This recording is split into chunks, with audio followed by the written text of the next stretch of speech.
As always, talk about your casting process and maybe like why did you want to do Traitors in the first place? So I applied for the show um, because I used to play this game on Zoom with my friends during lockdown called Werewolf. Are you familiar with that game? Or Not Mafia? Mafia is very similar. yeah, I'm familiar with Mafia. Yeah, so Werewolf is exactly like Mafia, but just slightly different characters and stuff. So we used to play that all the time. And I applied for the Traitors just because I thought it'd be fun to apply. Um, excuse me. I didn't apply thinking that I was actually going to get on the show. Do you know what I mean? I was Yeah. just doing applying for fun. So when I got callbacks and stuff, in fact, the first time I got a callback was actually on my birthday. So I thought that was a bit weird and a bit spooky. Do you know what I mean? I thought Yeah. this is meant to be, really, wasn't it? You know?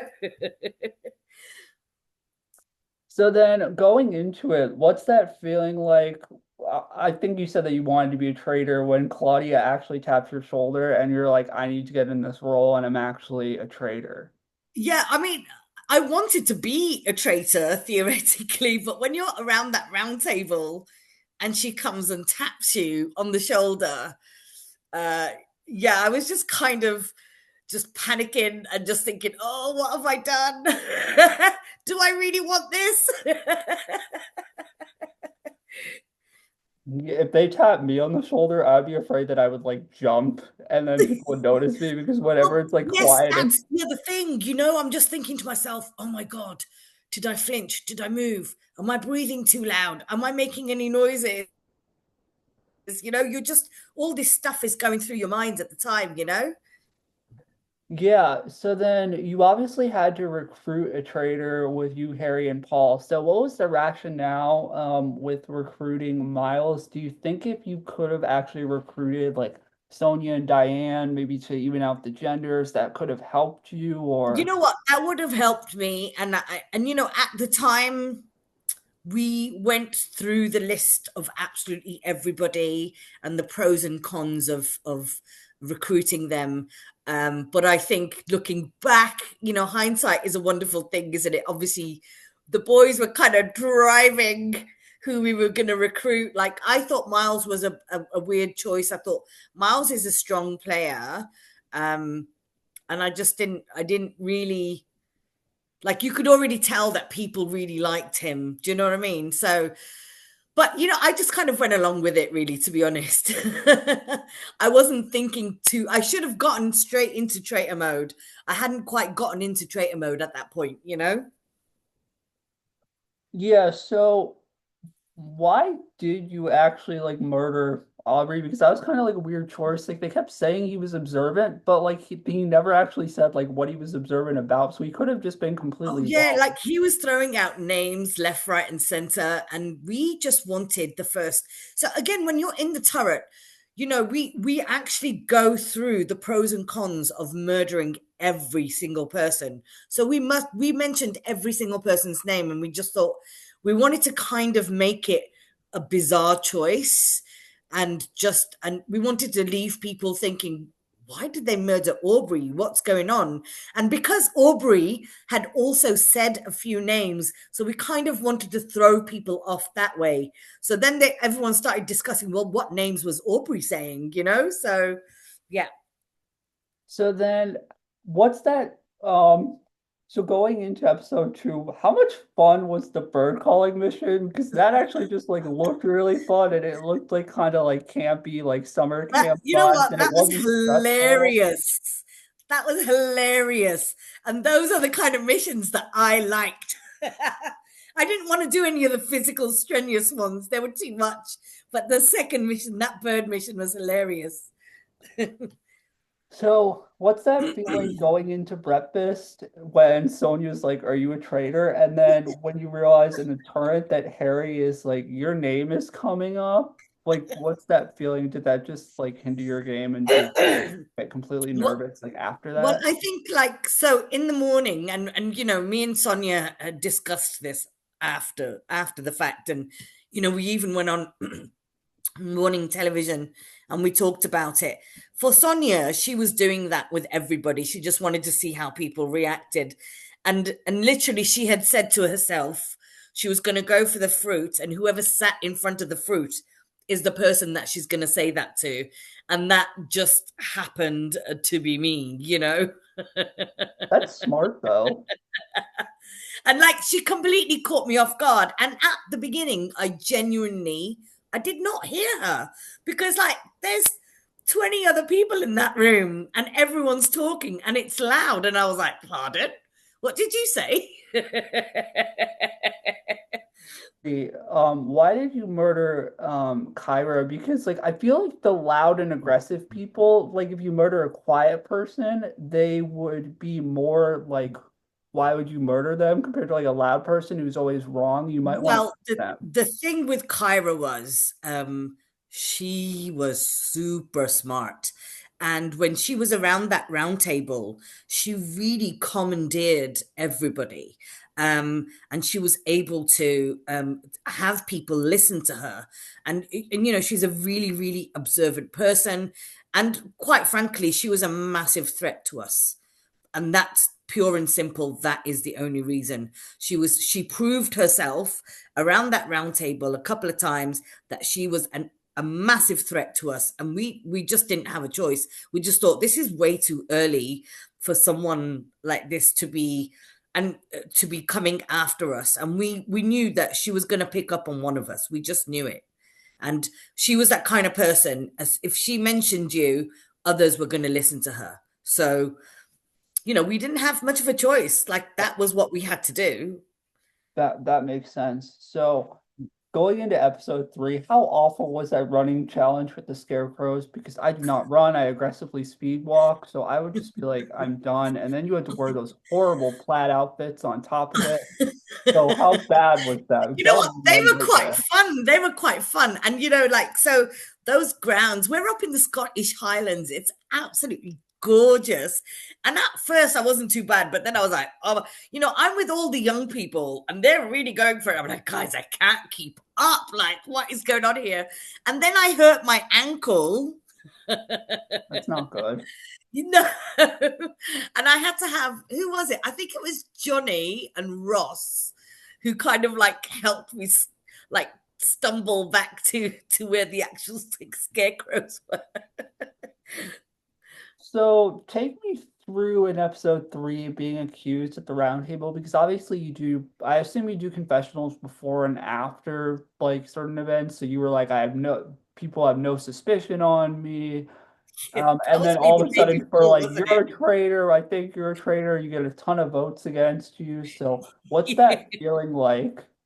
That I think is possibly the worst feeling ever on earth, actually, because when people start saying your name, it just feels like the walls are closing in on you, you know? And everybody's just, you know, and it doesn't matter who it is, you know, you've got all these people kind of coming after you, and you just don't know how to be and how to react. That was a tough, I'm not going to lie, that was a really emotional and tough episode, especially with Paul and Harry coming after me for them voting for me, you know. Yeah.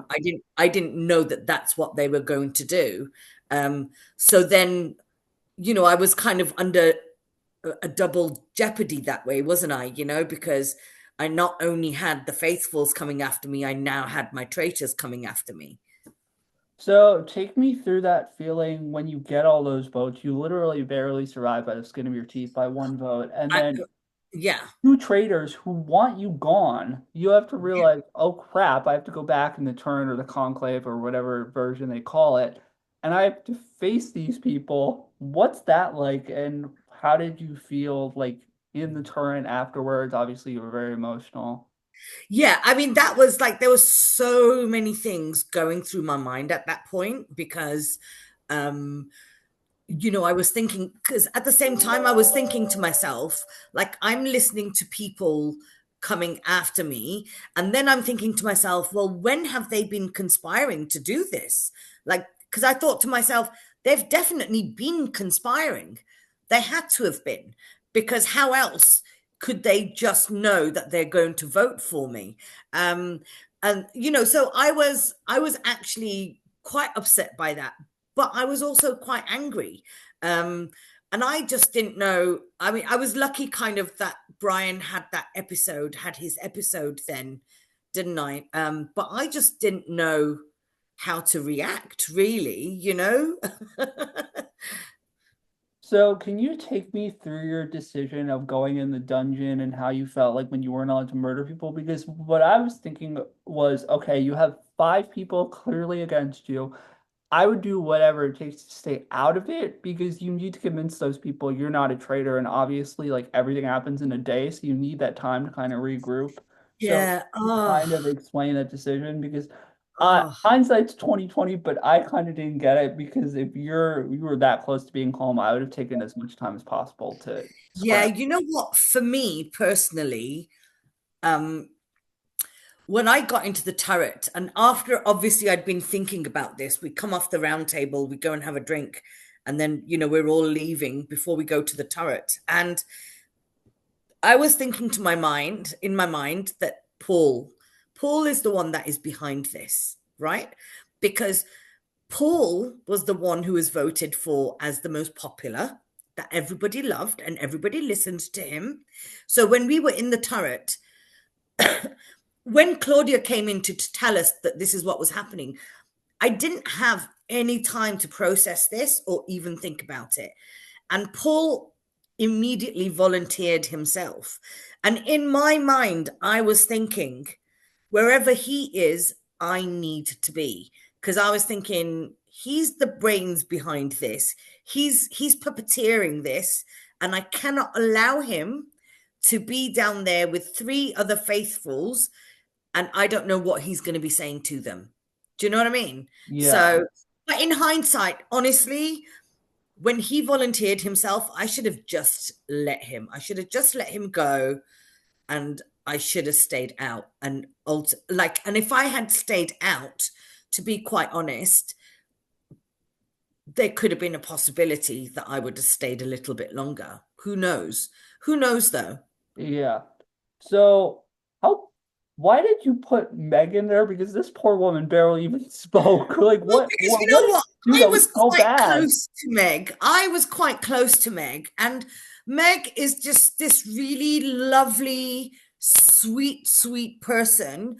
And I thought that there's no way ever that they're going to vote her out. Like, we needed somebody in there who was going to be quite a placid, sweet person. And I just thought, yeah, there's no way that they're going to vote her out. Like, so that's why we needed that. And we brought Andrew down because he's a strong player, and we were planning to kind of throw him under the bus at some point. So that was the reason why we brought him down. But we didn't know that they weren't going to save Paul. We didn't know that they were going to save Andrew, you know. Yeah. So how awful was it actually just like sitting in that prison cell because it looked really cold and miserable and the food sucked? Like It it just looked was. like a nightmare. I don't know It what's really. worse, that or the one where there was one in New Zealand where they had to bury their own graves, where they had to dig Oh their my own graves and god. go in there. No, that dungeon, and it was cold and it was dank, and it was like we had like slop to eat. That was like this porridge, this that had been sat there that was cold, and dry pieces of bread. So yeah. And it's interesting because I wanted to see how Paul was down there, and he I don't know, like, he was kind of quiet, he was kind of, you know, but yeah, I mean, that's how the dominoes fall though, don't they? You can't really control that. You don't know what's going to happen. Yeah, so going into the next round table, you obviously haven't seen anyone all day, and a lot of people said like you should have spoken up at the round table, but you really didn't. Well, So I felt according like to I them, did. I according felt to like I them, did. Well, this is the thing. Like, you know what? I think once people are fixated on you, like if I had spoken up even more, they would have said I was speaking too much if I didn't speak. Like, to me, and I think there came a point where and I could feel it in myself and I could see it when I watch back. I think I just gave up because I was like, I'm not, there's nothing I can do here. They've already made their minds up. Um, and you know, that's, and I was so emotionally exhausted at that point. I just didn't even know what to, I didn't know what else I could say or do, you know? So at that point, were you kind of glad to go, or were you like really upset? Because I can't imagine the feeling of just like emotionally knowing like you're going home and like there's nothing you can do. I mean, I think I had just resigned to that fact. Of course, I didn't really want to go, you know, but that's, I didn't really, I didn't know, like, I had just resigned to the fact that I was like, they're coming after me. I don't know what else I can do or say that's going to, um, that's going to kind of like save me here, you know? Yes, I gotta ask, what is your favorite thing about Claudia? Because she is my favorite host out of all the international people. Sorry, Laura Listen, coming. I think just like in general, I think she's an amazing host. And you know how you see her? That's exactly how she is. She's a little kooky, she's funny, she's hilarious, she's got this dry sense of humor. She's a little bit naughty, and she's genuinely a really, really nice person. You know, I know people who've been on other shows, and they, everybody always asks about Claudia, but Claudia is exactly how you see her. She's genuinely just a super nice person. So, what did you take away from the experience overall? You know what? I think it was really interesting to be confined almost in a place with a bunch of people that you don't know, to have no contact with the outside world, and to be able to then kind of watch yourself back. And I think it's a real it was a really interesting to watch because I think I learned a lot about myself. I learned a lot about, you know, how I react to people, what kind of situations I really don't like being in. Um, yeah, it was almost like a little psychological journey, you know, like a bit like what's a bit like therapy, like a therapeutic journey almost, if you will, you know. Yeah, is there anything else that I like missed or that you want to like say about your experience or anything? I think Oh I my God, covered. I don't know. I You know think what? I think one of the great things about this show was I met 21 other people that I would not have met in any other circumstances. Um, and every single person is so different, and they're all wonderful in their own ways, you know?